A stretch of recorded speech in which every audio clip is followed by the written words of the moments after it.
ऋषि पंचमी की व्रत कथा।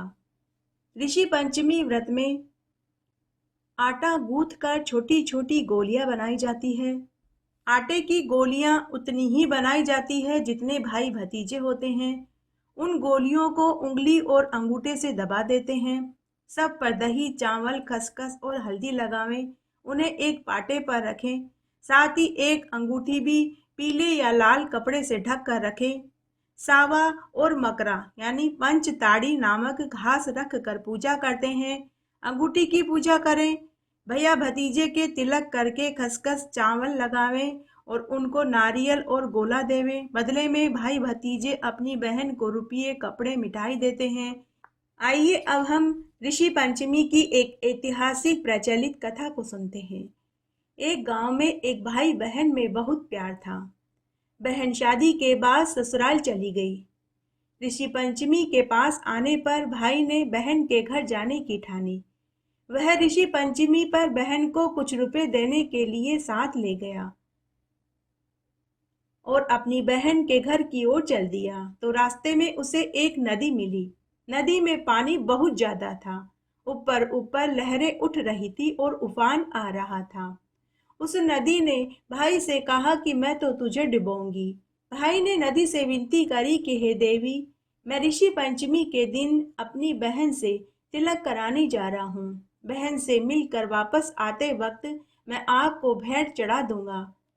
तो नदी मान गई और उसे रास्ता दे दिया। नदी के राह देने पर भाई आगे चल दिया। आगे जाने पर भाई को एक सांप मिला। सांप ने भी भाई से कहा कि मैं तो तुझे डसूंगा। भाई ने सांप से भी कहा कि हे नाग देवता, मैं ऋषि पंचमी के दिन अपनी बहन से तिलक कराने उसके ससुराल जा रहा हूँ। जब मैं वापस लौटूंगा तो आपको भेंट चढ़ा दूंगा, इसलिए अभी तो मुझे जाने दीजिए।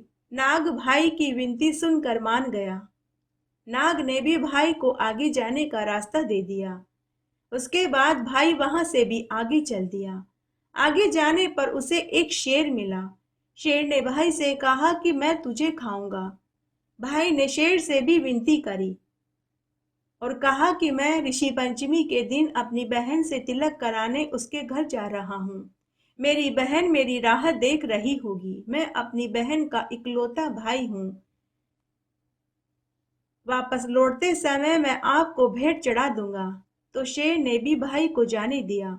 सबसे विनती करता हुआ भाई आगे चल दिया। लेकिन आगे रास्ते में उसे ठग मिले। उन ठगों ने भाई को मार दिया और उसका धन लूट लिया। भाई के हाथ में सोने की अंगूठी थी। ठग जब अंगूठी निकालने लगे तो अंगूठी नहीं निकली। तो ठगों ने भाई की उंगली काटकर अंगूठी निकाल ली। सुबह होने पर चील कौवे मंडराने लगे। एक कौवा उसकी उंगली उठाकर ले उड़ा। उड़ते उड़ते उसकी बहन के घर के ऊपर से गुजरा। बहन उस समय ऋषि पंचमी का व्रत कर रही थी। उसके पाटे के ऊपर आटे की गोलियां पड़ी थी। कौवे ने आटे की गोली उठा ली और पाटे के ऊपर भाई की उंगली गिरा दी। भाई की उंगली पर विशेष प्रकार का निशान था, जिसे बहन ने पहचान लिया। बहन अपने भाई के हाथ की उंगली देखकर बहुत दुखी हो गई। वह मन ही मन सोचने लगी कि न मालूम मेरे भाई के साथ क्या हुआ होगा। उसने उंगली उठाकर डलिया में रखी और भगवान से प्रार्थना करने लगी कि हे ईश्वर, मेरे ऋषि पंचमी के व्रत के प्रताप से मेरे भाई की रक्षा करना। उधर जंगल से महादेव और पार्वती जी गुजर रहे थे, तो उन्होंने मार्ग में एक मरे हुए व्यक्ति को देखा, जिसके ऊपर चील कौवे मंडरा रहे थे। माता पार्वती जी ने महादेव जी से प्रार्थना करी कि हे ईश्वर, आप इस व्यक्ति को जीवित कर दीजिए, क्योंकि इसकी बहन ने अपने भाई की लंबी उम्र के लिए ऋषि पंचमी का व्रत रखा है और उसने आज पूजन किया है। अगर आज इसके भाई को कुछ हो जाता है तो कलयुग में कौन ऋषि पंचमी का व्रत करेगा। सभी का ऋषि पंचमी के व्रत के ऊपर से विश्वास उठ जाएगा। पार्वती जी के बार बार कहने पर महादेव जी को पार्वती जी की बात माननी ही पड़ी। महादेव जी ने उसी समय एक साधु का रूप धरा और बहन के घर भिक्षा मांगने पहुंच गए। बहन भिक्षा लेने अंदर चली गई तो महादेव जी जो साधु वेश में थे वे भाई की कटी उंगली को उठाकर वापस उसी स्थान पर आए और भाई के हाथ में उंगली जोड़ दी और मरे हुए भाई के ऊपर अमृत के छींटे दिए तो वह जीवित हो गया। उधर बहन भीतर से भिक्षा लेकर साधु को देने आई तो दरवाजे पर उसे कोई दिखाई नहीं दिया। वापस आकर जब वह पूजा करने बैठी तो पाटे पर भाई की कटी उंगली भी नहीं दिखी। यह देखकर बहन जोर जोर से रोने लगी। तभी उसका भाई दरवाजे पर आ गया। भाई को जीवित देखकर बहन बहुत खुश हुई। बहन अपने भाई से मिलकर बहुत खुश हुई। तब भाई ने अपनी बहन से कहा कि बहन, मुझे बहुत भूख लगी है, पहले तुम मुझे भोजन खिला दो। बहन भागी भागी उसी समय पड़ोसन से पूछने गई कि अगर कोई प्यारा मेहमान घर आए तो क्या करना चाहिए। पड़ोसन उससे जलती भुनती थी। उसने कहा, तेल का चोखा लगा दे और घी में चावल बना दे। बहन अपने भाई से मिलकर बावली हो चुकी थी। उसे पड़ोसन की बात पर यकीन हो गया। उसने तेल का चोखा लगा दिया और घी में चावल उबालने चढ़ा दिए। न तो चोखा सूखे और न ही चावल बने। तभी सास ने देख लिया। सास ने अपनी बहू से कहा कि अगर पड़ोसन की सिखाई सीख में चलेगी तो यही होगा। पानी से चोखा लगा और पानी में ही चावल उबाल। उसके बाद बहू ने सास के कथना अनुसार ही किया। भोजन बनने के बाद उसने अपने भाई को स्वादिष्ट भोजन खिलाया। उसके बाद बहन ने अपने भाई के तिलक किया और गोला दिया। तब भाई ने अपने कमीज में से चांदी का बटन तोड़कर अपनी बहन को उपहार के तौर पर दे दिया। उसके बाद दोनों बहन भाई सुख दुख की बातें करने लगे। बातों ही बातों में पूरा दिन बीत गया तो बहन ने भाई को अपने घर ही रोक लिया। तब बहन ने अपने भाई को आटे के लड्डू बनाकर देने के लिए अर्धरात्रि में उठकर चक्की में आटा पीसा। लेकिन उस समय चक्की में एक सांप बैठा हुआ था, जिससे आटा पीसते समय सांप भी पिस गया। इस बात की जानकारी बहन को नहीं लगी। अर्धरात्रि में ही बहन ने आटा पीसकर घी में आटा सेका, गुड़ डालकर आटे के लड्डू बनाए और 4 लड्डू कपड़े की पोटली में बांधकर अपने भाई को मार्ग में खाने के लिए दे दिए। भाई लड्डू की पोटली लेकर अपने घर की ओर चल दिया। सुबह बहन के बच्चे उठे। उठते ही उन्होंने अपनी माँ से भोजन मांगा। तब माँ ने बचे हुए लड्डू अपने बच्चों को देने लगी तो लड्डू उसे नीले नीले दिखाई दिए।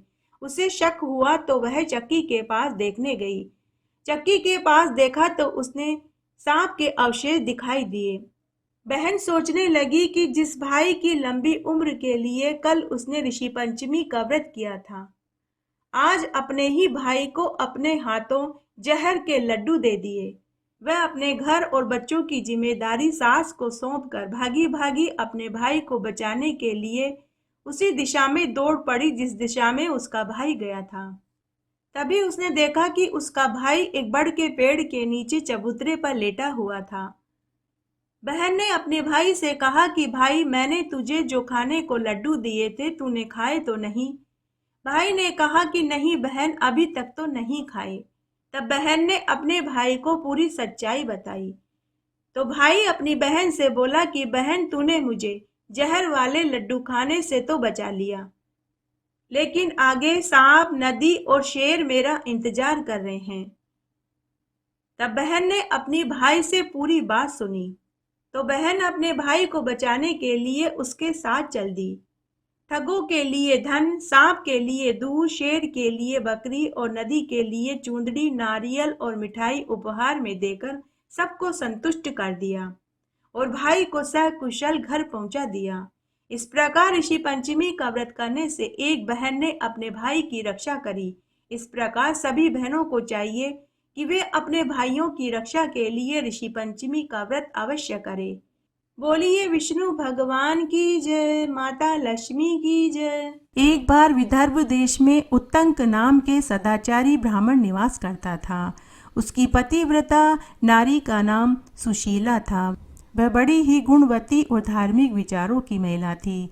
उस ब्राह्मण के एक पुत्र और एक पुत्री थी।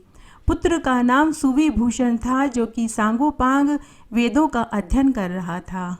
कन्या का पालन भी बहुत अच्छे से हो रहा था। जब वह कन्या विवाह लायक हुई तो ब्राह्मण दंपति ने उसका विवाह एक अच्छे कुल के ब्राह्मण पुत्र से कर दिया, परंतु विधि के विधान को कौन जान पाया है। वह कन्या कुछ समय के बाद ही विधवा हो गई, तो वह अपने सतीत्व की रक्षा करने के लिए पुनः अपने पिता के घर में आकर रहने लगी। वह ब्राह्मण अपने परिवार सहित गंगा के तट पर कुटिया बना कर के रहने लगा। एक दिन वह कन्या माता पिता की सेवा करके शिलाखंड पर शयन कर रही थी। रात भर में ही उसके शरीर में कीड़े पड़ गए। जब उसकी माता ने अपनी पुत्री की ऐसी अवस्था देखी तो वह करुण विलाप करने लगी और रोने लगी। ब्राह्मणी ने अपने पति को अपनी पुत्री की अवस्था के बारे में बताया और पूछने लगी कि हे स्वामी, हमारी पुत्री के साथ ऐसा क्यों हुआ? हमारी पुत्री की ऐसी अवस्था क्यों प्राप्त हुई? ब्राह्मणी ने हाथ जोड़कर कहा कि हे स्वामी, क्या कारण है कि हमारी पुत्री के पूरे शरीर में कीड़े पड़ गए? तब ब्राह्मण, जो कि वेद वेदांग का ज्ञाता था, उसने अपने मनोबल से ध्यान करके पता लगाया कि उनकी पुत्री पिछले 7 जन्म पहले एक ब्राह्मणी थी। तो एक दिन रजस्वाला होने पर उसने बर्तन, भोजन सामग्री और रसोई में काम किया और ऋषि पंचमी के व्रत का अनादर किया। उसी पाप दोष के कारण उनकी पुत्री के शरीर में कीड़े पड़े हैं, क्योंकि रजस्वाला वाली नारी प्रथम दिन चांडाली के बराबर, दूसरे दिन ब्रह्मघातिनी के समान और तीसरे दिन धोबिन के समान मानी जाती है। ब्राह्मण ने अपनी पत्नी से कहा कि हे कल्याणी, हमारी कन्या ने ऋषि पंचमी के व्रत का अनादर किया और रजस्वाला में रसोई बनाई, इसी कारण उसके शरीर में कीड़े पड़ गए हैं। तब सुशीला ने अपने पति से कहा कि हे महाराज, ऐसे उत्तम व्रत को आप विधि के अनुसार वर्णन कीजिए, जिससे कि संसार के प्राणी इस व्रत से लाभ उठा सके। ब्राह्मण बोला, हे कल्याणी, यह व्रत भाद्वा मास की शुक्ल पक्ष की पंचमी को धारण किया जाता है। पंचमी के दिन पवित्र नदी में स्नान करने के बाद सायंकाल में सप्त ऋषियों का पूजन करने का विधान है। गाय के गोबर और पीली मिट्टी से आंगन को लीपकर अष्टदल कमल बनाकर उसके नीचे सप्त ऋषियों की स्थापना करनी चाहिए। महर्षि कश्यप, आत्रि, भारद्वाज, विश्वामित्र, गौतम, जमदग्नि, वशिष्ठ महर्षियों की स्थापना कर आचमन, स्नान, चंदन, फूल, दीप, नैवेद्य से पूजन करना चाहिए। इस व्रत को करके उद्यापन भी विधि विधान से करना चाहिए। चतुर्थी के दिन शाम के समय भोजन नहीं करना चाहिए और पंचमी के दिन व्रत को शुरू करना चाहिए।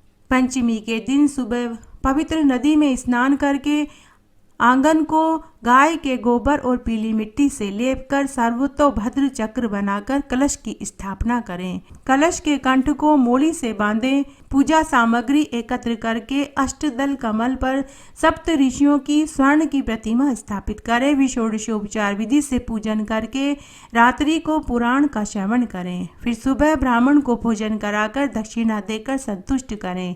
इस प्रकार इस व्रत का उद्यापन करने से नारी सुंदर रूप वाली, लावण्य से युक्त होकर, सौभाग्यशाली होकर, धन पुत्र से युक्त होकर इस संसार के समस्त सुखों को भोगकर मरने के बाद मोक्ष को पाती हैं।